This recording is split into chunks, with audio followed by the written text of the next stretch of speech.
Hey, what's up, guys? C'est Isabelle. Et Sandrine, et vous écoutez Le Confessionnal.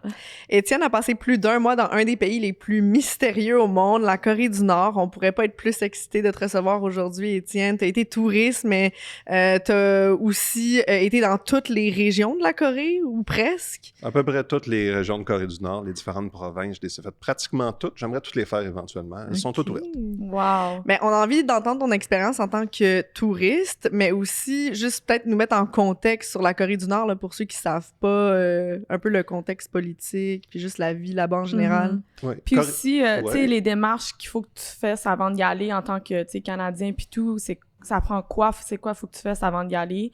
Puis c'est ça. Donc, tu pourrais nous parler de ça un petit peu. C'est bon. Donc, d'abord, la Corée du Nord, nécessairement, on parle de l'Asie, de l'Est de l'Asie. La Corée, la péninsule coréenne est entre la Chine et le Japon. Mais physiquement, la Corée du Nord a une frontière d'à peu près 300-400 km avec la Corée du Sud, mais on a une frontière d'à peu près 1000 km avec la Chine. Essentiellement, ce sont deux fleuves. Puis on va y revenir, c'est important de savoir, c'est délimité par des fleuves qui ne sont pas si larges que ça. Le Richelieu est large à comparer. Et un petit bout de frontière d'une vingtaine de kilomètres avec la Russie, au bout d'un des fleuves qui est le plus large. OK. Donc, ça, situation comme ça, la Corée du Sud, c'est 50 millions d'habitants, la Corée du Nord, c'est 25 millions. Donc, l'ensemble, si jamais ça se réunit un jour, on parle donc environ 75 millions de personnes. Et en fait, ce serait la frontière entre la Corée du Nord et la Corée du Sud où c'est qu'il y a la plus grande différence de richesse au monde. Oh! Devant... peu importe quel autre exemple vous pouvez vous penser, en Europe, il y a certains cas, dans les Caraïbes, ça serait celle-là et de loin. OK.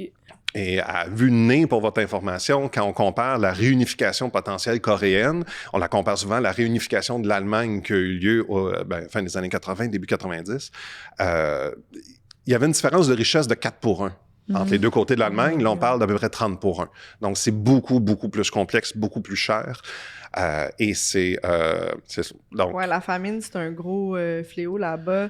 Il paraît qu'il y a 2,5 millions de Nord-Coréens qui sont décédés dans les années 90. Là. ouais. Mais qu'est-ce qu'ils font? C'est comme, ils n'ont pas de job, genre, c'est quoi le système? C'est quoi comment ça marche? La structure est complexe. Donc, on s'entend qu'à la fin de la Deuxième Guerre mondiale, histoire rapide, ça fait un petit peu comme en Europe. Donc, la Russie est arrivée par un côté, les États-Unis par l'autre, un peu de discussion. Je résume très rapidement. Et en fait, les États-Unis ont tué à peu près tout le Japon, sauf la Corée. Fait que la Russie s'est dit, les États-Unis auront tout. Fait que je vais me dépêcher de prendre le bout le plus proche de moi, qui est la Corée. Ce qui fait qu'officiellement, c'est la Russie qui a libéré la Corée, mais parce que les États-Unis ont fait toute la job. Ouais. On devrait-tu avoir peur? Ouais. Et de là, ils ont séparé la Corée en deux. Et au début, le côté nord allait très bien. Le communisme a beaucoup, beaucoup de défauts. Okay. Mais quand c'est le temps de se relever puis que tu es à terre, il faut se relever, le communisme a montré être assez efficace là-dessus. Fait que rapidement, la Corée du Nord est allée très forte pendant que les États-Unis n'avaient pas de temps à consacrer à la Corée du Sud. Ils n'avaient plein de bras à essayer de gérer le Japon. Fait que la Corée du Sud, ils l'ont laissé tomber. Ce qui est un petit peu au début de ce conflit-là. La guerre a duré de 1950 à 1953. Il y a un armistice, un cessez-le-feu qui a été signé. Mais encore aujourd'hui, on est officiellement en guerre qu'on va à cette frontière-là. Entre les deux. C'est ça. Exact. Maintenant, la situation de la Corée du Sud s'est vraiment améliorée. On sait, c'est une puissance économique comparable au Canada. C'est très riche. Pendant ce temps-là, en Corée du Nord, c'est allé de pire en pire. Ce qui s'est passé au milieu des années 90, l'URSS venait de tomber. La Russie, l'économie était complètement à terre. Fait que le plan B historique de la Corée du Nord, si jamais je suis dans le pétrin, je vais aller demander à mon grand frère, ne se pouvait plus. Ça venait tout juste d'être sacré à terre. La Chine n'était pas aussi forte que présentement. On parle d'il y a 25-30 ans, milieu des années 90. C'était vraiment pas aussi fort que présentement. Donc, la Chine n'était pas là pour aider, la Russie n'est pas là pour aider, l'URSS n'existe plus. Ouais, on va se le dire. Et grosse différence entre le Nord et le Sud, c'est que le Nord est très, très, très montagneux. Il y a peu de zones plates, arables, où faire des cultures. Contrairement au Sud, qui est très, très peu de montagnes et qui c'est beaucoup, beaucoup de terres arables. Et en fait, la Corée du Nord n'a pas assez de superficie pour se nourrir elle-même. Elle a besoin d'une forme d'échange international. Ils ont eu une idée de génie à ce moment-là. On va essayer de faire pousser de quoi à flanc de montagne. On coupe les arbres, on fait pousser de quoi à flanc de montagne, sauf qu'il y a eu des inondations majeures, ça a ravagé complètement toutes les cultures. Érosion complète, parce qu'il n'y avait plus d'arbres à flanc de montagne pour retenir tout ça, en même temps que les cultures normales ont été inondées. Il y a eu 2 années comme ça d'inondation. Après ça, une année de grande sécheresse. Comme ils aiment le riz, ça pousse dans l'eau, il n'y avait plus d'eau. Fait que ça fait 3 années où est-ce qu'il y avait simplement plus de nourriture qui rentrait. Et pour un peuple qui a l'habitude d'avoir tout qui leur vient tout cuit dans le bec du gouvernement, je travaille à tous les jours et le gouvernement me donne un package de vie qui vient avec, un hébergement, l'électricité, puis de la nourriture, mais là, tout d'un coup, il n'y a plus de nourriture qui rentre du gouvernement. Et c'est une chose pendant une semaine, mais ça en a une autre pendant 3 ans. Et 3 ans, pas de nourriture. Les gens ont arrêté de travailler pour le gouvernement pour essayer de survivre, essayer de se trouver quelque chose à manger. Et tout a été mangé. Mais ultimement, quand on est rendu à se faire cuire de la soupe au gazon parce qu'on n'a plus rien à manger, le gros défi, c'est quoi? C'est qu'il n'y a plus personne à l'usine d'électricité qui fournit de l'électricité pour chauffer ta soupe.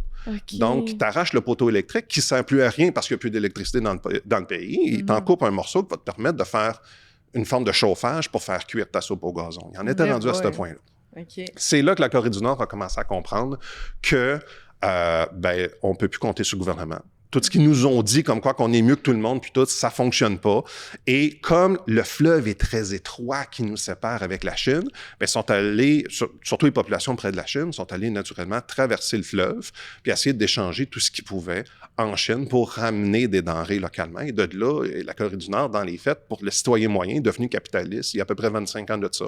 Et ils se sont tous créés une forme de petit marché, un petit business. Bon, exemple, ils ont des champignons très recherchés en Chine qui poussent en Corée du Nord dans les montagnes. Bon, ils s'en vont les récolter, ils se ramassent en Chine, font de l'argent avec ça, achètent du riz, le rentrent en Corée du Nord. Et de là, on commence une certaine business. Puis entre les deux, on a du riz, c'est quand même très intéressant. OK, fait qu'il y a des business là-bas. Parce qu'on dirait que pour moi, la Corée du Nord, c'est tellement mystérieux. On dirait que je sais pas... Je sais qu'une grande partie de la population sont très, très pauvres. Il y a les camps de concentration puis tout ça. Mais il y a aussi Pyongyang où t'as été qui est très développé. Puis on peut avoir du fun là à Pyongyang. Là. Tu me disais que tu sortais, là. Genre, t'as viré des brosses là avec... Oui, en fait... Mais genre, parle-moi, mettons, comme, c'est quoi la vie à Pyongyang? Là? Bon, en arrière de cette question-là, il faut savoir que tous les Nord-Coréens ne sont pas égaux. Il y a un système de caste sociale, donc de rang social, puis une personne peut être à tel rang, puis l'autre à tel autre rang, et etc. Et à partir de là, ceux qui ont le meilleur rang social ont le droit d'habiter Pyongyang. Alors que si tu as un mauvais rang social, tu t'éloignes tranquillement pas vite de Pyongyang. C'est déterminé par quoi, ça? Notamment si ton grand-père a fait la guerre avec le grand-père Kim. Ça aide beaucoup. Et aussi, si quelqu'un t'a dénoncé, tu as perdu des rangs. C'est difficile de monter de rang, mais c'est facile d'en perdre. C'est ça, de dénoncer son prochain pour montrer au régime que tu es très pro-régime, tu as à cœur les valeurs du régime, tu as vu le voisin qui n'a pas pleuré assez quand le leader est mort, je vais le dénoncer. C'est ça, dénoncer. C'est ça. Aïe, aïe. Ouais, le plus proche que tu es de Pyongyang, le plus que tu es pro-régime. Ce qui fait que quand on fait un voyage, les voyages les plus simples en Corée du Nord, ce que la majorité des gens font, essentiellement, c'est d'aller à Pyongyang et à la frontière avec la Corée du Sud, voir de quoi ça a l'air de ce côté-là. Ça, c'est le voyage le plus simple. D'habitude, c'est 4-5 jours. Ça coûte à peu près 1500$ basé à Beijing, ce genre-là de voyage. C'est très populaire quand la Corée du Nord était ouverte parce qu'il n'y avait pas de problème de COVID, c'était vraiment peut-être 80% du tourisme, c'est ça qu'ils faisaient. Maintenant, on peut aller plus loin, il y a moins de choses à voir, on peut quand même aller plus loin dans les différentes villes du pays. Et c'est pour ça que quand on se ramasse, Pyongyang étant ouest, limite sud-ouest, quand on se ramasse dans le nord-est du pays, là, c'est les gens les plus réfractaires au régime qui sont là. Et là, on accède à une autre Corée du Nord, à savoir ceux qui traversent continuellement la frontière avec la Chine pour réussir à survivre. Et de là, on peut rentrer. L'État n'était pas en mesure de contrôler toute une population qui ont décidé de ne plus croire aux communistes. Donc, ils ont décidé d'étatiser une façon de faire intermédiaire, à savoir, on peut louer un local qui est peut-être grand. Dans un grand local, on peut louer un emplacement grand comme la table ici, où est-ce qu'on expose nos produits à vendre. Ça s'appelle un jangmadang. Et comme ça, il y a des centaines et des centaines de personnes de la même ville qui se ramassent ici et exposent tous les produits qui sont allés se ramasser en Chine. Mais ça, c'est illégal? Oui, parce que c'est étatisé. Et il en existe une version illégale. Un vrai marché noir, il en existe. Ça permet d'éviter de payer le loyer à l'État.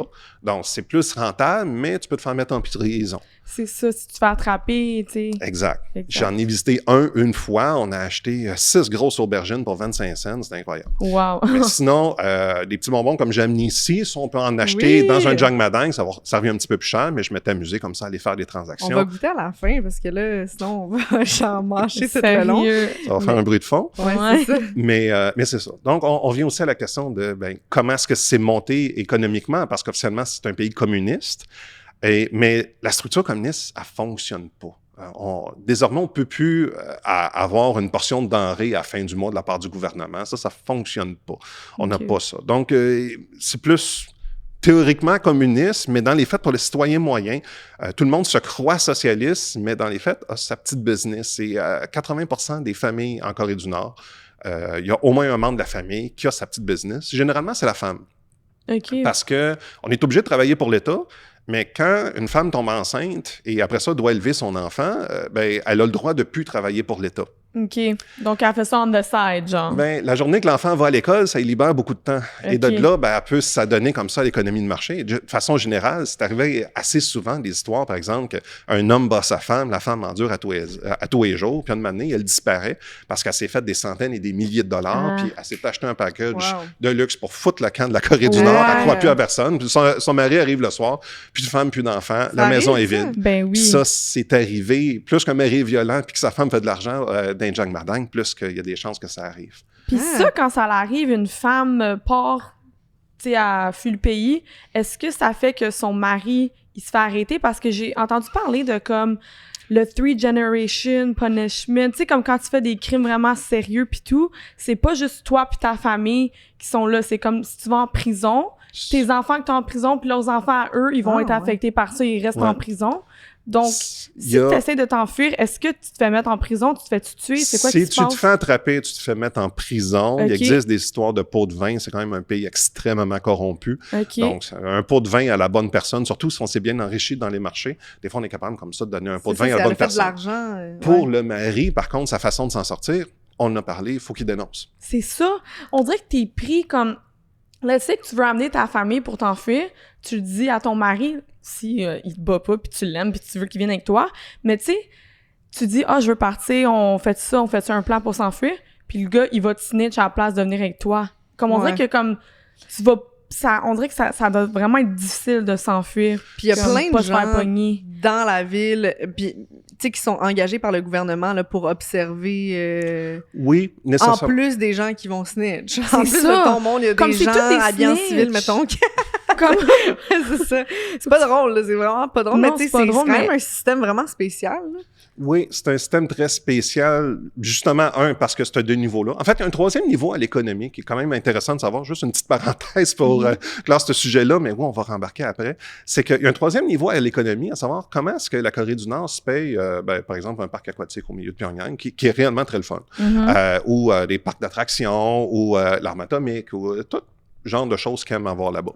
Donc, la façon, c'est qu'il y a un troisième système économique, en plus du faux communisme puis de la petite économie de marché local, un troisième système économique où est-ce que c'est le gouvernement qui a étatisé n'importe quoi avec l'étranger qui peut ramener de l'argent. Exemple, à Berlin, il y a une auberge de jeunesse où est située l'ambassade de Corée du Nord. Mais comme l'ambassade n'a pas payé de loyer parce que c'est une mission diplomatique, ils en profitent pour faire une auberge de jeunesse à la même place et comme ça, se faire plus de revenus qui rentrent en Corée du Nord. C'est un exemple bien simple. Il existe aussi des sites de poker en ligne. Il y a eu de la fraude par crypto-monnaie. Ils ont étatisé la production de cristal meth qui se fait envoyer dans différents pays par les valises des ambassadeurs parce que les ambassadeurs ne se font jamais fouiller leurs valises selon les protocoles internationaux. Oh my Donc, il y a tout plein de façons d'enrichir la Corée du Nord comme ça. Et c'est le même qui se paye justement leur arme atomique. Donc, ce n'est pas en affamant leur population. Par contre, c'est vrai qu'ils auraient bien pu utiliser cet argent-là pour nourrir la population plutôt qu'autre chose. Leurs priorités sont pas à bonne place, là, on va se le dire. Exact. On parlait de cristal meth, puis j'ai su qu'en Corée du Nord, c'est un gros fléau, la drogue. Là. Il y a plein de monde qui consomme parce que justement... J'ai entendu spécialement le cristal meth parce que justement la famine... Le cristal meth, ça remplirait le ventre ou je sais pas. En tout cas, t'oublies, là, certains, que t'as faim peut-être. Mais, fait que là, t'es en train de dire que c'est, mettons, les ambassadeurs qui amèneraient ça au pays. Fait que c'est techniquement le gouvernement qui... L'usine de cristal meth est créée par le gouvernement nord-coréen en sang nord-coréen et l'exporte around the world. En Europe, aux États-Unis, pour rentrer de l'argent étranger au pays. OK, j'avais pas catché ça. Donc, North Korea, c'est une cartel. Oui, étatisé. Donc, c'est une coche plus forte que la mafia italienne. Oh my God! What the hell? Genre, c'est pire que ce que je pensais. OK, mais moi, je veux qu'on parle de vraiment ton quotidien en tant que touriste là-bas. Tu sais, parce que c'est bien beau connaître toute la structure pis ça, mais comme on dit, c'est full corrompu, puis au final, tout ce qui est établi, ben on peut tout défaire ça avec un petit pot de vin. Mais en tant que touriste, là, ça ressemble à quoi une journée à Pyongyang? Qu'est-ce que tu fais? Qu'est-ce que tu fais pour te rendre là? Comme... est-ce que tu peux y aller juste toute seule, t'as acheté un billet d'avion puis arriver là de même, ou faut vraiment que ça soit plus planifié? Puis... Faut que ça soit plus planifié. Puis je dirais, j'ai fait ce qu'à peu près tout le monde fait, à savoir que les 2-3 premières années, tu fais juste y penser puis regarder les témoignages. Ce qu'il faut savoir, par contre, c'est que présentement, il y a beaucoup de clickbait, surtout sur YouTube, à savoir que tout le monde fait croire que c'est pire que ce que c'est. Mais la réalité du touriste, là, c'est vraiment... Écoutez juste les vidéos qui disent que c'est pas si mal, puis c'est ça la vraie réalité. C'est vraiment pas aussi terrible que les vidéos les plus sensationnalistes. Malheureusement, les plus sensationnalistes, c'est eux autres qui ont le plus de clics. Fait qu'il faut vraiment utiliser son jugement par rapport à ça. Mais en même temps, ça dépend des régions, là, Pyongyang, tu sais. En fait, ce qu'il faut savoir, c'est qu'un régime totalitaire, il y a des règles à respecter. Si on les respecte, il n'y a pas de problème. C'est ça. Si on décide d'aller foutre le bordel en Corée du Nord, vos chances de gagner sont très minces. En tant que touriste, c'est ça. Donc maintenant, il existe des agences touristiques locales, dépendant de quelle région, qui font affaire avec des agences touristiques occidentales. La plus grande s'appelle Koryo, c'est à peu près la moitié du tourisme, c'est elle la plus ancienne. Moi, mon ami est président de la deuxième plus grande, qui est Young Pioneer Tour. Mais présentement, c'est toutes des entreprises qui sont un peu en stand-by et attendent que la COVID finisse. Mais ils font également des visites un peu partout dans le monde. Ils essaient de conserver leur clientèle essentiellement. Donc, ils font des visites dans tous les coins les plus flyés de la planète. Là. Tu vas aller visiter Bagdad, là, ils vont t'organiser ça, des choses comme ça. C'est ce genre-là de compagnie touristique. Mais ils sont toutes basées sur, à la base, les gens veulent aller en Corée du Nord. Ils te font un package tout inclus. Un peu de formulaire à remplir, mais rien de bien scientifique. C'est au-delà d'un numéro de passeport, puis de où est-ce que tu es né, puis qu'est-ce que tu fais dans la vie. C'est pas mal ça. Et comme ça, tu as ton visa. Il est détaché de ton passeport et tu ne peux pas le conserver. Ça, c'est à savoir. Donc, il n'y a personne qui a son visa en souvenir. À la limite, moi, je l'ai pris en photo. C'est tout ce que je peux faire. Et tu reçois ton visa comme ça. D'habitude, ils ont tous des bureaux en Chine. Donc, d'abord, tu atterris à Beijing, puis tu les rencontres. Tu fais partie d'un tour guidé, ce qui est la bonne chose à faire parce que tes partenaires de voyage que tu ne connais pas viennent de partout sur la planète, puis c'est tous des vrais voyageurs. Pas un voyageur, disons, léger, là. C'est tout du monde qui ont déjà visité au moins 50 pays, qui savent ce qu'est quoi. OK, je vais aller au Moyen-Orient, c'est beau, je vais dealer. C'est ce niveau-là de voyageur qui est vraiment intéressant à parler avec. Donc, tu es content, tu te fais plein de nouveaux amis avec lesquels tu as un gros point en commun. Et essentiellement, l'agence touristique a tout géré la paperasserie pour nous. Puis ça, c'est vraiment la façon facile et le plus fréquent. C'est vraiment pour à peu près 1500$ basé à Beijing, aller-retour à Pyongyang. On passe un 4-5 nuits là, pratiquement tous les jours à Pyongyang, sauf un qu'on s'en va sur la route jusqu'à la frontière avec la Corée du Sud et on revient. C'est le package le plus standard. Si on veut aller plus loin que ça, aller à la plage ou participer à des grands événements, des choses comme ça peut se rajouter. On peut aller à l'autre bout du pays, des choses comme ça. Il y a peut-être 1 ou 2 voyages par agence par année qui s'en vont dans des coins très reculés. Puis il y a des coins semi-reculés, c'est peut-être une fois par mois qu'ils y vont, des choses comme ça. Tout le temps des groupes de 10-15 personnes pour que ça fitte bien avec les autobus qu'ils ont. Mais c'est ça. Donc, ils nous prennent réellement en charge. Il y a un guide occidental qui nous accompagne en plus des 2 ou 3 guides nord-coréens. Il existe aussi l'alternative que j'ai déjà faite, à savoir de se prendre une visite privée. Comme ça, en ce temps-là, on peut y aller juste avec un ami. C'est beaucoup plus petit et beaucoup plus souple aussi. On peut aller comme ça. Une année, il y avait une fête nationale, la moitié de la ville était fermée. Bon, mais qu'est-ce qu'on fait? Bon, on va au zoo. Fait qu'on est allé au zoo cette journée-là. Il y avait une agence qui pouvait louer des bateaux sur le fleuve qui traverse Pyongyang. Bon, OK, on va aller se louer un bateau. Le bateau est trop petit pour prendre un grand groupe. Fait que les grands groupes, ils vont jamais sur ces petits bateaux-là. Mais nous, on était juste 2, fait qu'on peut le faire. Et il y a une dizaine d'hôtels à Pyongyang pour recevoir des gens. Pour des gens, je crois qu'il y en a juste un, qui est celui où c'est que le BDS Guy Delisle est allé. C'est le plus le fun, assurément, mais il y a plusieurs autres hôtels aussi où c'est qu'on peut aller. Je n'ai essayé peut-être la moitié. Ils ne sont pas tous le même niveau de confort. Il y en a qui sont assez lugubres. Maintenant, qu'est-ce qu'on fait une journée là? Il y a beaucoup de musées à la gloire de Kim, à la gloire de leurs arts, qui sont extrêmement fiers de leurs arts. Après l'école, tous les enfants doivent aller suivre une formation artistique. Donc, être militaire, c'est optionnel, mais la plupart des gens le font pour maintenir leur statut social. Mais être artiste, c'est pratiquement obligatoire. Et tout le monde est danseur, chanteur, musicien. Et à tout bout de champ, ils se mettent à nous chanter quelque chose, à nous danser quelque chose, à tout bout de champ. Et ils en sont très fiers. Fait que c'est pour ça qu'on assiste souvent comme ça des prestations. C'est ça. J'ai vu qu'ils ont comme le plus gros stadium au monde. Oui, le plus grand stade au monde. Ils vont faire des danses, puis comme...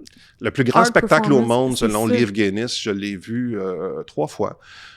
C'est absolument hallucinant parce que on s'imagine un grand stade rond, mais il y a un quart du rond où est-ce que c'est des étudiants qui tiennent des cartes de couleur.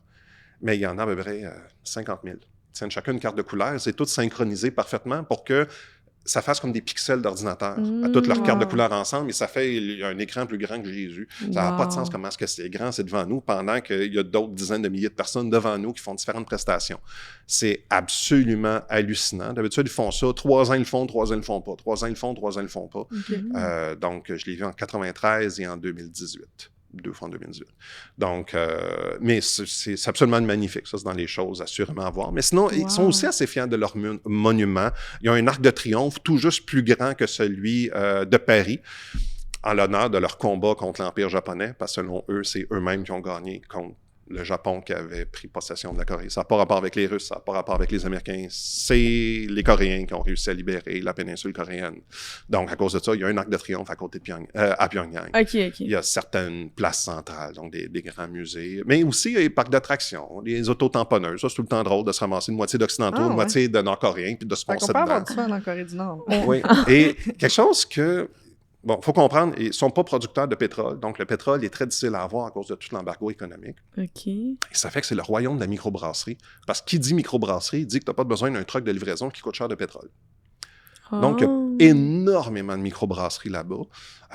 Mon ami Garrett, qui est son agence, avait même déjà fait une tournée de microbrasserie, mais finalement, c'était nul parce que rendu en milieu de journée, tout le monde était un peu paf, puis c'était zombie, puis c'était avec de la bière. Fait que, bon, ça a donné ce que ça a donné, mais oui, il y a énormément de microbrasseries à essayer. OK. Les grands magasins à visiter aussi, parce que oui, on peut aller faire du shopping, mais ça, c'est très Pyongyang. Il y a aussi une diversité de restaurants. J'ai vu que toutes les luxury goods, c'est illégal, mais c'est juste le monde qui sont haut placés, donc le monde qui habite dans la grosse ville, eux, peut-être qu'ils ont le droit d'avoir accès à ça.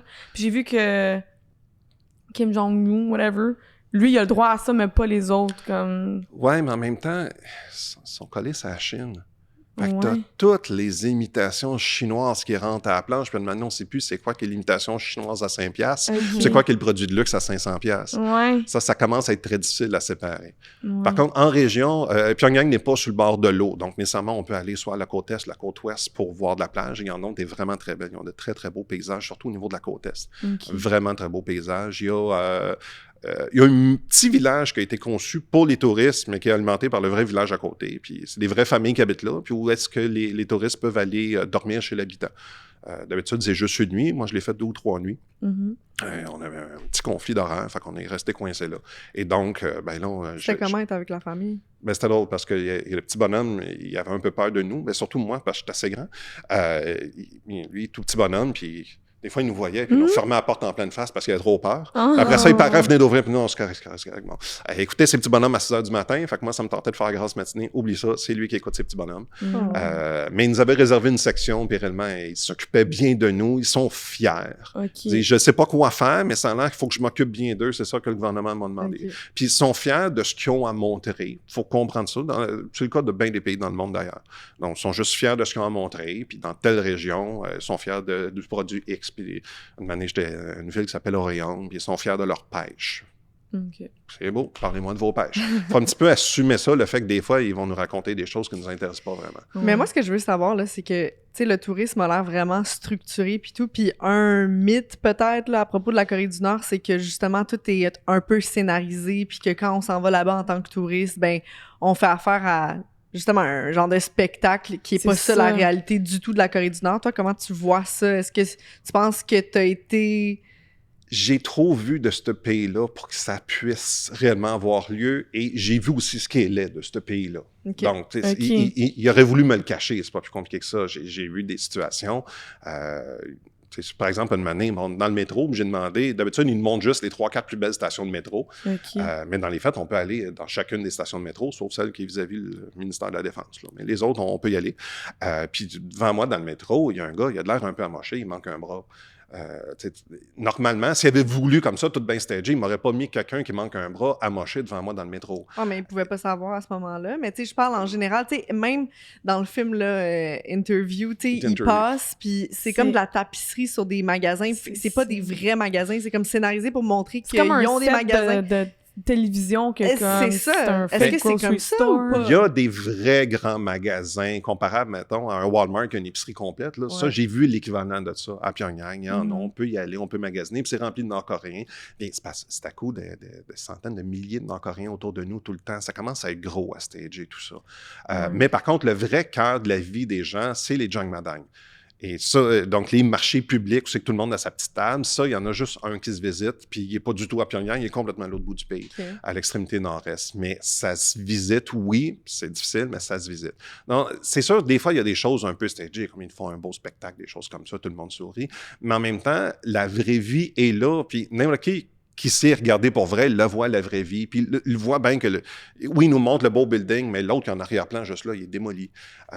Mais il y a aussi d'autres choses qu'on remarque, comme par exemple le fait qu'ils ont de la difficulté de s'approvisionner en électricité. Bien, n'importe quel citoyen qui a un peu d'argent s'est acheté un panneau solaire puis l'a mis sur son balcon. Puis on se promène à Pyongyang, puis il y a des panneaux solaires sur tous les balcons. C'est assez impressionnant là-dessus de voir, puis ça n'aurait pas pu être stagé d'avoir à peu près 50 000 panneaux solaires juste pour moi là, sur les balcons. Là. Fait que c'est pour ça. C'est pas stagé à ce point-là. Mais c'est sûr qu'il y a les restaurants réservés pour les touristes. Fait que ça nous englobe dans certains cas. Puis je dirais surtout pour les gens qui font un voyage très court, d'habitude, c'est très encadré dans des choses reconnues. Alors que quand on va plus loin, on commence à gagner de la confiance avec nos guides, puis ils nous amènent plus loin réellement. Puis les Nord-Coréens sont très limités dans leur discours, dans ce qu'ils peuvent dire, parce que justement, comme on parlait, ils peuvent se faire dénoncer puis tout ça, mais est-ce que tu as réussi à avoir des conversations avec du monde qui ont été vraiment honnêtes avec toi puis qui t'ont vraiment dit ça ressemble à quoi leur quotidien? Puis qui ont dit qu'ils veulent, comme tu sais, sont côté pas plus bien, rough, là, c'est le côté plus la misère. Est-ce que t'en as vu? Est-ce que du monde qui ont été, comme tu as dit, ils sont honnêtes avec toi? C'est difficile? Des gens qui ont de la misère à vivre dans la vie, oui, j'en ai vu plein parce que, bon, par exemple, ils ont quand même des champs, puis ils n'ont pas les moyens d'avoir des tracteurs plus qu'il faut. J'en ai très, très, très peu vu. Fait que voir du monde travailler comme dans les années 1700, 1800 dans le champ, qui sont vieux, qui sont amochés, puis qui continuent à travailler de même, on se dit, OK, logiquement, il aurait dû me le cacher. Là. Si réellement il voulait le stager, mais non, ça, je l'ai vu. Par contre, avoir une vraie discussion avec quelqu'un, ça peut créer un froid. Fait qu'on est beaucoup mieux de prendre de l'alcool, d'apprendre à se connaître, de faire des beaux cadeaux, des choses comme ça, puis tranquillement, pas vite. S'ils ont envie d'en parler, ils nous en parleront. Ça m'est déjà arrivé une fois, justement après le spectacle auquel tu faisais référence, le spectacle Arirang, Arirang Mass Games. Et une partie du spectacle parle justement de la réunification coréenne, et après ça, mon guide, il revient, puis il avait les larmes aux yeux en disant « Pourquoi est-ce que la France, les Français ont le droit d'être unis, puis les Anglais ont le droit d'être unis, puis les Espagnols ont le droit d'être unis, puis nous, les Coréens, on est séparés en deux à cause de d'autres pays qui se sont pas mêlés de leurs affaires. Si nous, les Coréens, on a envie de se réunir, qu'est-ce qu'ils ont à dire, eux autres? Puis il y en avait les larmes aux yeux de ça. C'est sûr, il y avait un bon rang social, mais j'ai quand même apprécié écouter son point de vue à lui, sachant que, généralement, les points de vue qu'on entend, c'est la part de réfugiés. Puis quitter la Corée du Nord, on l'a dit tantôt, c'est difficile, c'est dangereux. Si tu te fais pogner en Chine, les Chinois, ils te retournent en Corée du Nord, puis tu fais face aux conséquences. Fait qu'il faut se rendre jusqu'en Mongolie ou jusqu'en Thaïlande, donc traverser toute la Chine qui est immense. C'est très difficile de quitter la Corée du Nord. On met réellement sa vie en danger. Fait que quelqu'un qui est prêt à faire ça, il haït beaucoup son pays. Fait que c'est juste ces témoignages-là qu'on a. Il faut comprendre que dans n'importe quelle société, ça peut être au Québec, ça peut être en Corée du Nord, ça peut être aux États-Unis, partout, l'opinion des gens n'est pas uniforme. C'est vrai. Et donc, il y a des gens pro-régime. Quand même, parce que les réfugiés, j'imagine que c'est eux qui viennent des rangs les camps plus de concentration où c'est pas un full haut ranké à Pyongyang. Là, fait que c'est sûr que leur opinion est différente, non? On parle de camps de concentration, honnêtement. Ça, j'ai déjà entendu des Américains qui m'ont sorti cet argumentaire-là. J'ai dit, si tu me donnes le choix entre un camp de concentration nord-coréen puis aller à Guantanamo Bay, qui est une prison américaine, où c'est que les conditions sont complètement inhumaines, vous n'avez pas de morale à faire à qui que ce soit là-dessus. Puis surtout que le taux d'emprisonnement aux États-Unis est comparable à celui de Corée du Nord. Je pourrais dire quand même que globalement, la prison américaine moyenne est meilleure que celle de Corée du Nord. Mais bon. Mais c'est du monde qui font pas des crimes nécessairement. Tu sais, pour eux, c'est un crime, essayer de partir du pays. Mais moi, c'est juste le fait que, comme, moralement, pourquoi tu laisserais pas une personne être libre puis avoir le choix de partir ou de rester? C'est une version extrême du socialisme. À savoir que quand on va extrêmement à gauche, ça veut dire que le bien-être de la société a une priorité absolue sur le bien-être de l'individu. Il faut que tout le monde fasse exactement la même chose pour que la société fonctionne. Puis s'il y a un détracteur de ça, bien, c'est quelqu'un qui essaie de faire déraper notre système de société. Quand on est beaucoup trop à gauche, c'est ce que ça dit. Alors que quand on est beaucoup trop à droite, ça veut dire que la liberté individuelle a priorité sur absolument tout. Fait que c'est au plus fort la poche, puis celui qui souffre, ben, c'est tant pis pour lui. Donc c'est pour ça les extrêmes, ben, c'est pour ça qu'on est ici chez nous. Ouais. Mais il reste que, oui, les témoignages qu'on a sont extrêmement négatifs. Et j'avais lu un chercheur qui avait dit il y a 4 grands esprits présentement en Corée du Nord, 4 façons de voir les choses. Ceux qui sont extrêmement contre le régime, qui éventuellement sont des réfugiés. Il y a des gens aussi extrêmement pour le régime, de façon un peu aveuglée par tout le message du régime. Il y a des gens qui sont contre le régime, mais qui ont trouvé leur zone de confort. Okay. Puis qui n'ont pas envie, il y a un petit dépanneur, mettons, puis qui n'auraient pas envie d'avoir l'équivalent d'un Walmart américain qui débarque au coin de la rue chez eux. Sa business, à lui, est morte.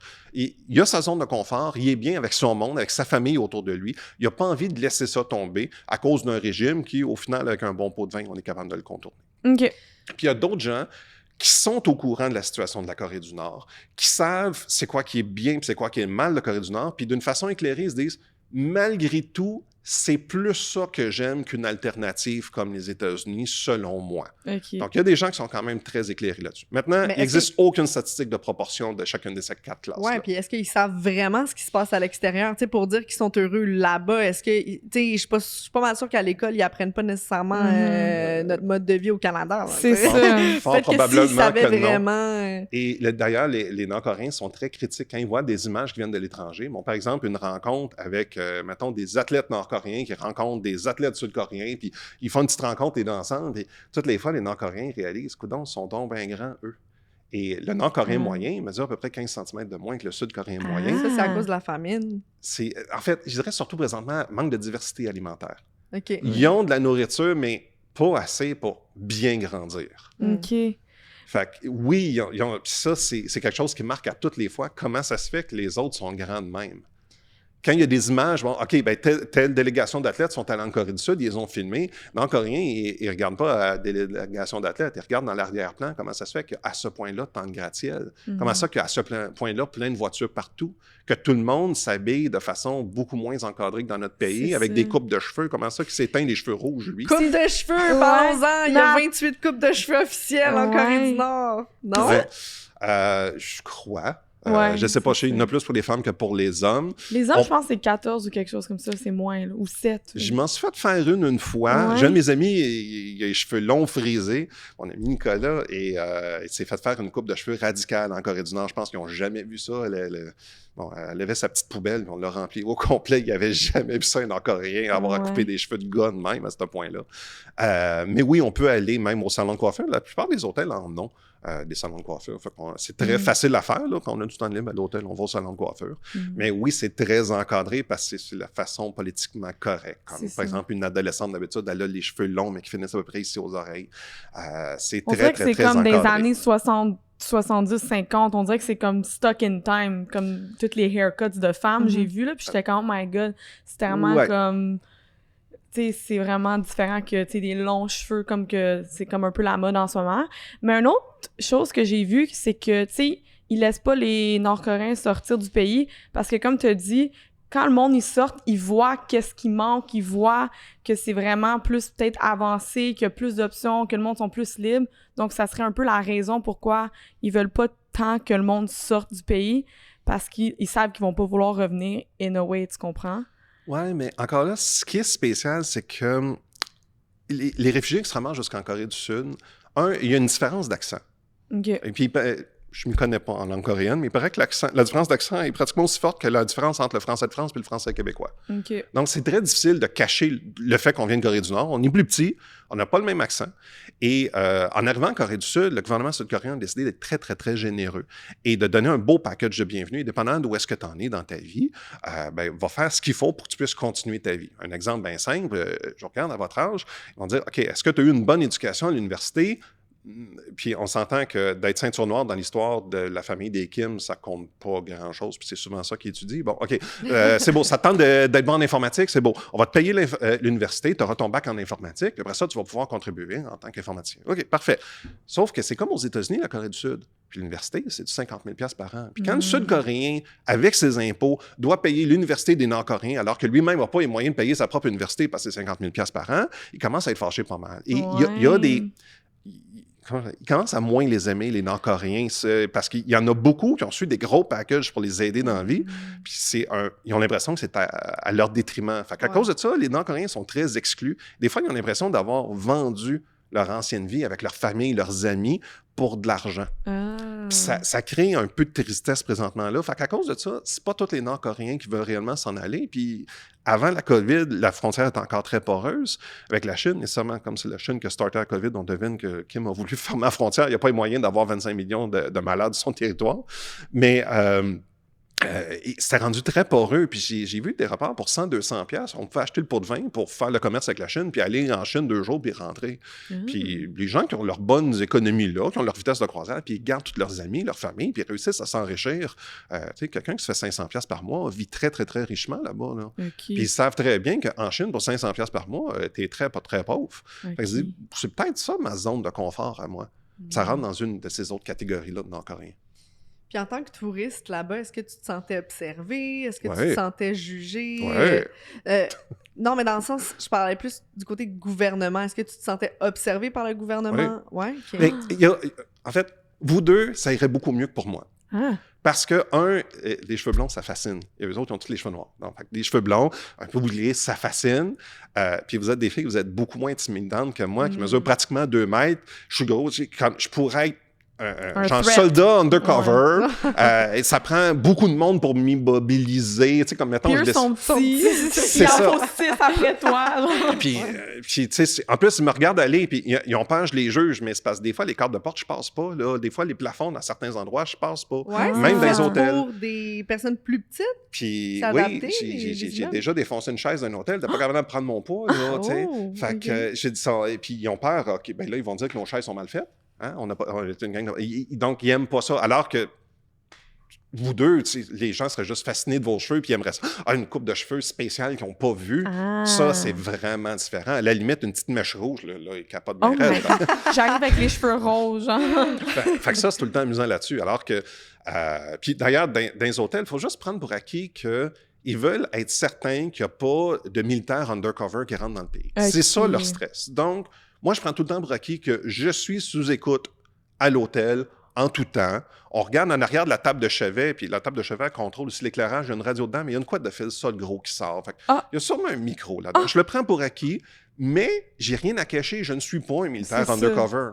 Fait que, ben, écoute, donc, à la fin de la journée, tu veux-tu aller prendre ta douche? Je sais, moi, je vais aller prendre ma douche avant. C'est à peu près ça notre niveau de conversation. Fait qu'ils s'en foutent. Oui, ils m'écoutent, mais je sais très bien que je n'ai pas des conversations sujettes à débat. T'sais. C'est ça. Tu penses qu'ils ont genre des translators qui translate le français à leur langage pour comme faire sûr que tu travailles pas pour le gouvernement? Le français s'étudie à l'université. Un peu comme ici, on peut étudier le coréen. Ben, eux autres, là-bas, on peut étudier le français. Puis c'est pour ça que même je vous ai amené quelques livres que j'ai pris là-bas. Et parfois, ils sont en français. Wow. Ça en est un exemple ici, ou encore celui-ci. Que toute la nation s'unisse pour hâter la réunification du pays. Wow. OK, mais ils sont vraiment axés sur la réunification, hein? Ça, c'est 2 livres. D'ailleurs, ici, on voit que le dessin de la péninsule coréenne, il n'y a aucune frontière dessus. C'est la péninsule. C'est juste la Corée, genre. Mais là, c'est parce que ça ne marcherait pas. Là. Ça peut pas marcher, voyons. Comme, ça serait très compliqué. C'est ça. Mais il reste que, oui, je prends pour acquis que, sauf que la plupart des gens, ils s'attendent à ce qu'on parle anglais. Fait, nécessairement, j'en profite, le fait que je parle français puis québécois, ils ont de la misère, puis mettons qu'il y a un Nord-Coréen qui tombe sur notre vidéo aujourd'hui, j'ai rien qu'à sortir une coupe de baptême, puis ils n'ont aucune idée de quoi je parle. Donc ça, c'est quand même une stratégie que j'utilise là-bas, nécessairement, surtout quand j'ai besoin de dire de quoi, un de mes amis québécois. Donc ça, c'est sûr, le joual est très, très, très pratique là-dessus. Okay. J'ai déjà écrit des cartes postales, par contre, en me disant, mais on verra bien si ça se rend. Puis je m'étais amusé comme ça. Mon père travaillait au gouvernement, puis j'ai écrit directement à l'Assemblée nationale à Québec. Bon, on va voir si ça se rend. Ça Puis s'est faut que d'y rendu? écrire. Oui, ça a pris 2 semaines de plus, par exemple. OK. Mais Oh oui, my ça s'est God. rendu. Puis j'ai déjà fait même des blagues un peu voilées au sujet de la Corée du Nord. Sur la carte postale pour voir ça va-tu se rendre ou pas, sachant très bien qu'ils ne savaient pas exactement. La journée que quelqu'un le lit, il ne saura pas c'est qui l'a envoyé dans tous les touristes, puis à la limite, je serais déjà parti. Donc, en envoyant la carte postale la journée de son départ, ça contourne le problème. Puis en faisant des blagues, notamment en disant que tout est tellement vert, tellement ensoleillé, j'ai l'impression qu'ils nous servent des soleils verts pour déjeuner. Ça, j'ai écrit ça à un de mes amis. Dans la littérature, il y avait un livre post-apocalyptique où est-ce que les gens faisaient du cannibalisme et ce qu'on nous servait, c'était du soleil vert, le type de nourriture. Donc, je faisais référence à ce livre-là avec un pays comme celui-là et ultimement, ça a passé.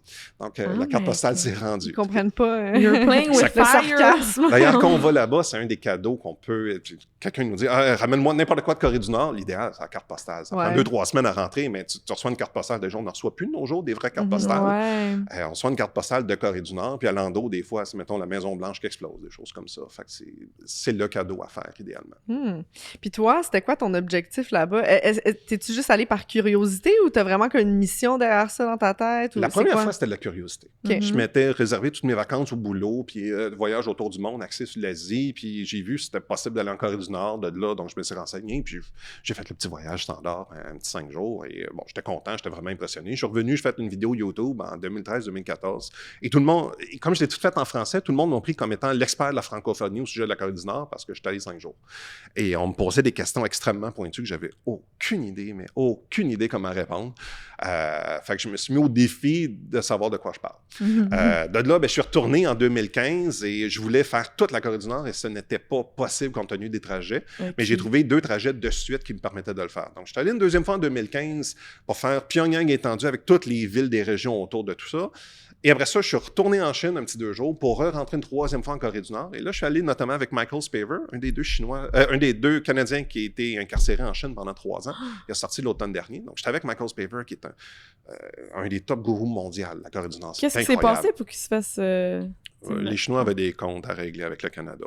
Puis Michael Spavor habitait en Chine. C'est pas mal ça, l'histoire. Oh my God. Mais c'est ça. Donc, je suis allé avec lui. J'ai rencontré là aussi Garrett Johnson, propriétaire de Young Pioneer Tour, les 2 ensemble. Puis, ils faisaient un petit stand dans une exposition, dans une foire commerciale. Donc, il y avait une table aussi. On a monté un setup. Puis là, je suis rentré officiellement en tant que exposant dans un autre poste frontalier. Ça a été vraiment bizarre. On est rentré dans un coin très reculé de la Corée du Nord, c'est la région économique spéciale de Razon, qu'on appelle, pas loin de la Russie. Donc là, on a fait un 3e voyage. Puis suite à tout ça, il y a du monde qui m'ont demandé mais tu retournes-tu, je t'accompagnerai, etc. Donc, en 2018, j'ai décidé d'organiser un voyage que pour Québécois, mais finalement, à peu près tout le monde m'a dit qu'ils voulaient venir, ont tout annulé, sauf un gars qui était déjà été. Okay. On a mis Nicolas. Donc, de là, on a décidé, d'abord, on va juste aller Corée du Nord pour les experts. Et là, on s'est trouvé les trajets les plus reculés pour faire le petit peu qu'on n'avait pas déjà fait, aller dans des endroits très... Et puis, aller faire aussi le Pyongyang que d'habitude, les touristes ne font pas. Et là, on est allé dans des raccoins, vraiment, là, dans des endroits spéciaux. C'était ça ton highlight, mettons, de tous tes voyages, d'aller dans les raccoins? Dans chacun des voyages, c'est passé de quoi de spécial. En 2013, on a croisé pour la première fois une parade militaire complète. Des fois, les Nord-Coréens en font une, mais d'habitude, ils cachent des touristes. En 2013, ils nous ont permis de la voir et à distance, entre nous deux, j'avais un missile nucléaire. Immense, sur un immense camion 2 fois plus gros qu'un autobus qui passait devant moi à cette distance-là. Ils mettent ça en display, là, c'est comme là. Oui, dans la rue, on est tous sur le bord de la rue, puis il y avait le militaire qui faisait des beaux babayes par la fenêtre. Oh my God! Hey! En 2018, j'ai croisé un autre défilé militaire, et là, je savais à quoi m'attendre. Fait que j'ai couru au fleuriste qui avait pas loin du défilé, j'ai acheté des fleurs, et quand j'ai vu le camion rempli de femmes militaires qui étaient donc fières, je me suis pitché au milieu de la rue pour donner un bouquet de fleurs à une des femmes au hasard, pendant que nécessairement mon ami me filmait, mais bon. Comme ça, au moins, pour... Et les femmes l'ont pris, c'était très cute. Okay. Après ça, plein d'autres personnes ont essayé de le faire, puis les gardes les ont kické out. Fait que je suis le seul qui a vraiment réussi cette fois-là. Oh my God! Hey, c'est fou! Comment... C'est vraiment une célébration des Nooks. Ouais. Oh my God. Nous autres, ça serait... voyons, ça fait peur, là, comme... Genre, à peine si j'ai vu un gun dans ma vie, là. Moi, j'ai peur de voir un couteau à beurre, comme... Mais, oh my God, mais c'est quand même vraiment cool que, tu sais, t'as quand même witness ça, là, mais je pense pas qu'il y a beaucoup de monde qui ont, tu sais, comme t'as dit, d'habitude, ils laissent pas les touristes voir ça. Non, mais ça dépend aussi des rapprochements diplomatiques. Quand ils essaient de se montrer fins, ben, ils cachent le défilé militaire des personnes en présence pour éviter comme de trop jeter de l'huile sur le feu. Okay. Donc, les Nord-Coréens s'attendent à un défilé militaire, mais les observateurs étrangers jugent l'équipement qui est présenté parce que plus que la bombe atomique qui est présentée est grosse, plus qu'ils se disent que c'est de la provocation. Okay. Donc, c'est pour ça qu'on peut juger de la situation diplomatique juste par qu'est-ce qui est présent dans le défilé militaire à peu près tous les ans lorsqu'ils en font un. OK, wow. Puis en terminant, je serais dans qu'on goûte à l'alcool. Mais attends, j'avais juste une dernière question. Oui, est-ce que tu recommanderais à quelqu'un, si moi pis Isa, on se dit demain, ça nous tombe d'aller en North Korea, est-ce que tu nous recommanderais ça vaut-tu d'y la aller? peine? C'est ça. Si la frontière est rouverte, parce que présentement, vous ne pouvez pas, mais si la frontière se rouvre, je dirais oui, si c'est votre genre de voyage. Okay. Parce qu'on s'entend, la Chine, c'est à l'autre bout du monde, et là, vous rajoutez un voyage compliqué par-dessus un voyage à l'autre bout du monde. Mm-hmm. Donc, tu sais, il faut le vouloir, il faut accepter aussi le fait que les conditions ne sont pas tout le temps sympathiques. C'est ça. Faut ça que tu suives les règles. Ça là. peut être inconfortable des fois. Je veux dire, Qu'est-ce que ça. tu veux dire? Ben, Qu'est-ce qui est inconfortable? On sait qu'en haut des alliages de carbone et du diamant, le matériel le plus rigide au monde, c'est le lit chinois. Il n'y a rien de plus inconfortable et de plus raide qu'un lit chinois. Et la majorité des touristes sont chinois. Donc, attendez-vous à mal dormir. Ça, c'est certain. Il y a un hôtel que les lits sont confort, il y en a un qui sont moyens. Les autres, c'est vraiment inconfortable. Okay. Bon, fait, ça, c'est une chose d'avoir ça une fois. Mais quand on vieillit, je suis un peu plus vieux que vous autres, puis on passe 2 semaines là-bas, ça commence à être vraiment pénible. Surtout quand on commence à s'éloigner de la ville. Puis, il existe pire que les routes québécoises. Il n'y a pas grand-chose de pire que les routes québécoises. Mais il y a pire. Il y a pire que les routes québécoises. Ben, imaginez que vous promenez en ronde dans les rues de Rosemont pendant 4 heures. Ça, j'ai fait ça. Puis ça, c'est pour... OK, on s'en va, telle ville est à 200 km. Bon, ben c'est bon, dans 2 heures, on est là. Non, ça va prendre 5 heures. Oh Okay. my God, OK. OK, fait que c'est long, tu dors mal. Les autobus font final... tac-lac. Ouais, Okay. c'est... Tu sais, il faut quand même que tu sois... Mais c'est pas si pire, dans le sens Puis que... si tu as un mauvais système digestif, ça peut se venger sur toi. Ça m'est arrivé une couple de fois. Quelle sorte de nourriture qu'il y a là-bas? Est-ce que c'est vraiment bizarre? Ou... D'habitude, ils essaient de nous épater, les touristes. Là-dessus, c'est très, très, très... un peu comme le film Le Show Truman. Là-dessus, ils essaient vraiment de nous impressionner. Okay. Ils vont nous amener des fois dans des places, puis ça va être le meilleur de la bouffe coréenne, puis des fois, spécialité locale, des choses comme ça. OK, nice. Mais à Pyongyang, il y a une couple de pizzerias. Fait que des fois, on est tanné. Il y a un stand hot dog que j'aime d'un grand magasin. C'est un stand hot dog ukrainien. Fait qu'on est tanné de la bouffe coréenne. Bon, parfait, on peut aller là. Les hôtels, ils servent aussi... on sent en Asie, d'habitude, ils n'ont pas notre notion de déjeuner. Mais dans les hôtels, il y en a de ça. OK. Fait que, au moins, ça peut nous permettre d'avoir un bon fond. Je me traîne quand même tout le temps quelques barres de protéines, quelque chose comme, juste pour me dire, j'ai un petit fond si jamais le repas n'était pas mangeable ou il y avait de l'air louche, ça avait de l'air d'être du poisson qui fait 6 jours qui traîne sur le comptoir. Okay. Ça, j'ai déjà vu des choses comme ça. Fait que, c'est sûr, on n'est pas dans une zone de confort, mais c'est quand même surprenant. Je dirais qu'il y a sûrement bien des pays dans le monde beaucoup plus inconfortables où aller voyager. Okay. Mais je vous dirais, par contre, la vraie chose, c'est de lire le plus possible avant. Okay. Le lire pour voir pour vrai. Ce que vous avez devant vous, c'est beau. OK, le petit enfant, il est cute, là. C'est pas ça que tu regardes. C'est ce qu'il y a loin là-bas. Regarde derrière les buildings, des choses comme ça. Okay. C'est ça qui se passe. La vraie vie est là. Regarde-la pour vrai. Wow. C'est pas, il nous masque pas la vraie vie, c'est juste qu'elle attire notre attention ailleurs. Mais il y a en masse de choses à voir, puis il faut savoir les voir. On n'est pas d'hommes, là. Oh c'est sûr que si tu mets des marionnettes devant moi, ben, tu sais, genre, même si tu fais diversion, tu comprends ce que je veux dire? Comme à un moment donné, on n'est pas aveugle, on voit, là, quand même. Oui. C'est ça que tu es en train de dire, dans le fond, qu'eux autres, ils essaient de faire diversion, mais... Je donne un exemple. Imaginez qu'ici, vous avez une grande avenue. La plupart des pays soviétiques, qu'est-ce qu'ils font? Ils mettent des grands buildings comme ça, le long des grandes avenues. Puis ici, il y a une autre grande avenue, un autre grand building ici. OK. Bon. Après, dans ça, la cour genre... entre tous ces grands buildings-là, ici, elle est là, la vie de quartier. OK. Mais nous, on fait juste promener dans les grandes rues ici. Mais quand on regarde entre les grands buildings, là, il y a une petite école, il y a une maternelle, il y a le petit dépanneur du coin, il y a une petite vie locale ici entre ces grands buildings-là. C'est là qu'il faut regarder. Ça, c'est un exemple. Mais je pense que tous ceux qui vont en Corée du Nord, c'est un peu ça qu'ils veulent voir aussi. Fait que tu... Mais ils nous demandent pas. Fait que faut savoir le regarder, puis il faut se faire une petite liste de qu'est-ce que j'ai réellement envie de voir là, dans leur vie de tous les jours. Parce que la plupart des choses qu'on fait, c'est des choses qu'on fait tous les jours. Je vais au glissade d'eau en Corée du Nord. C'est juste la fin de la phrase, on rajoute le mot en Corée du Nord. Je vais au musée en Corée du Nord. Je vais boire de la bière en Corée du Nord. C'est juste le fait de rajouter en Corée du Nord qui fait que c'est spécial. Okay. Mais On peut aussi dire, je vais aller au champ de tir, tirer des faisans avec un AK-47 en Corée du Nord. Ça aussi, ça se fait. Je l'ai déjà fait. OK. J'ai pas de visio, les faisans survécus. Mais ça se fait. OK, fait qu'il y a plein de choses à faire le fun. Tu peux aller au resto, tu peux quand même bien manger, tu vas mal dormir la nuit, mais en même temps, il y a des choses à voir. Puis... OK. Mais tu sais, you gotta stay on your toes, tu sais, dans le sens, faut que tu suives les règles, parce que moi, dans ma tête, tu sais, comme t'as dit, tes 2 amis qui sont fait mettre en prison, tu sais, comme ça, c'est scary, mais... Ouais, moi, j'ai l'impression que toi et moi, on se Comme moi, c'est sûr, je me fais mettre en prison, là. Moi, je peux juste pas me la fermer, là. Genre, Non, ce que mais je pense. Puis... je vous donne un exemple. Il y a la mausolée en l'honneur des anciens leaders qui est... Genre, moi, de même en prison, Donc, les anciens leaders décédés, les 2 premiers Kim de la trilogie, ils ont la maison du premier, c'était son palais, et ils l'ont transformé en immense mausolée. Ça n'a aucun sens, l'immensité du lieu. Et ils veulent être tellement certains qu'on paye respect.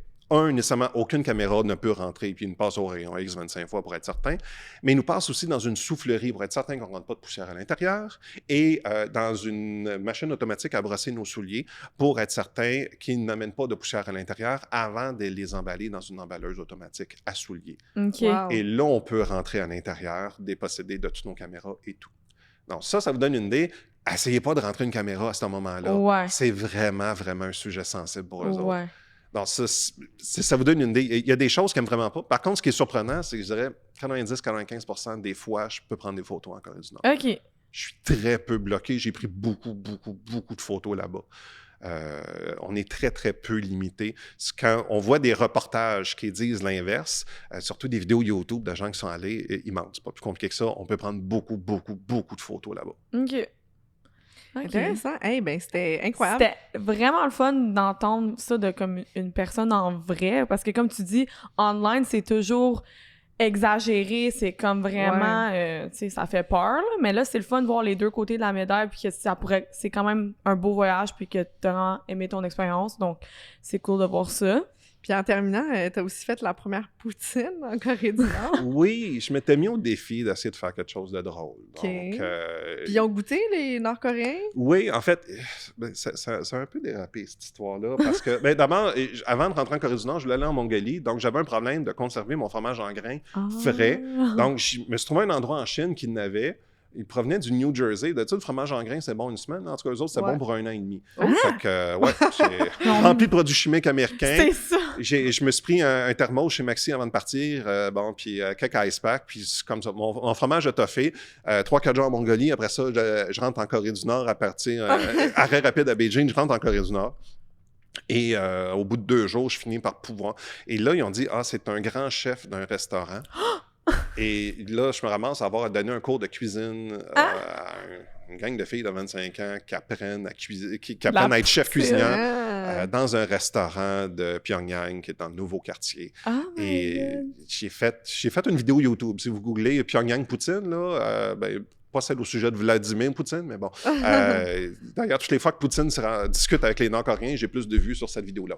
Mais c'est ça. Donc, je l'ai faite. J'ai amené mon fromage. Ils m'ont fait des patates. Ils ont fait des patates. Ouais. Après ça, pour la sauce, je me rappelais qu'ils ont le bulgogi, qui est un barbecue coréen. Ils font de l'excellent canard. Ils ont de l'excellente sauce. Fait que je me dis, on pourrait peut-être essayer de récupérer cette sauce-là. De là, il était vraiment confus à savoir la quantité de canard qu'on a besoin dans une poutine. Et ultimement, ils ont goûté, ils m'ont fait à croire qu'ils aimaient ça. Fait que tout le monde était bien content. Qui aime ça, finalement. Pour vrai, c'est rare. Non, tout le monde aime la poutine. Moi, je trouve que c'est rare. À chaque fois que je vais quelque part, là, je te le dis, ils sont comme, c'est ça. Là, au US, genre, la poutine, c'est révolutionnaire. Quand je parle à du monde qui en ont goûté une fois, puis ils sont comme, c'est amazing. Ben moi, tu vois, c'est 100% le contraire, mon expérience. Mais en tout cas... Une partenaire de voyage que j'ai eu comme ça en Corée du Nord venait des îles Christmas en Australie, qui est une île vraiment éloignée de l'Australie, plus proche de l'Indonésie. Donc, quand tu viens de l'île Christmas en Australie, tu viens de le bout du monde. Puis elle adorait la poutine qui sert au restaurant au coin de sa rue. Wow. Fait que ça a fait le tour du monde, je pense. Nice! Hey, ben merci Étienne d'être venu sur notre podcast. C'était incroyable. Honnêtement, ça me donne le goût d'y aller, mais je sais pas. Mais j'ai peur. Pas le goût, j'ai amené des bonbons, j'ai amené de l'alcool. Eh ben, fait que là, nous autres, on va virer une brosse sur l'alcool nord-coréenne, puis on va manger des bonbons, puis on vous dit merci et à la semaine prochaine. Oui, on se voit la semaine prochaine et c'était le confessionnal. Merci. Merci.